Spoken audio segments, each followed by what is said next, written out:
પાલનપુરના ગોબરી road પર યુવક પર ધોકા વડે જીવલેણ હુમલો થતાં અસામાજિક તત્વોનો આતંક ફરી સામે આવ્યો છે।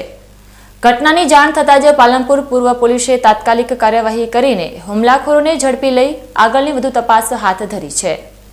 પાલનપુર શહેરમાં અસામાજિક તત્વોનો ત્રાસ અને આતંક દિન પ્રતિદિન વધી રહ્યો છે, જેના કારણે સ્થાનિકોમાં ભયનો માહોલ જોવા મળી રહ્યો છે। શહેરના બોબરી રોડ તરફ જવાના માર્ગ પર એક સનસનાટીભરી ઘટના સામે આવી છે। મળતી માહિતી મુજબ પાનના ગલ્લે બેઠેલા યુવકો પર મહિલાઓ અને પુરુષોના એક મોટા ટોળાએ અચાનક આવીને ધોકા વડે પ્રાણઘાતક અને જીવલેણ હુમલો કરી દીધો હતો।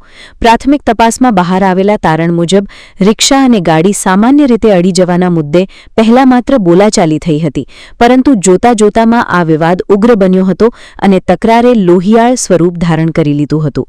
સ્થાનિકોના જણાવ્યા અનુસાર ગત 2 મહિના અગાઉ પણ આ જ સ્થળે છૂટા હાથની ભારે મારામારી અને બબાલ થઈ હતી, છતાં આ વિસ્તારમાં અસામાજિક તત્વોનો ભય ઓછો થયો નથી।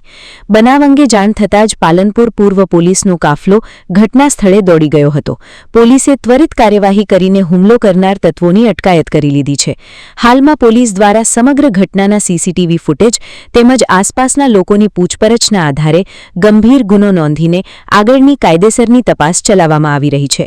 શહેરમાં જાહેરમાં આ રીતે બનતી મારામારીની બનાવોથી સામાન્ય નાગરિકોની સુરક્ષા સામે મોટા સવાલો ઊભા થઈ રહ્યા છે, ત્યારે પાલનપુર પૂર્વ પોલીસ આવા માથાભારે અને કાયદો હાથમાં લેતા અસામાજિક તત્વો સામે દાખલારૂપ અને આકરી કાર્યવાહી કરે તે અત્યંત જરૂરી બન્યું છે।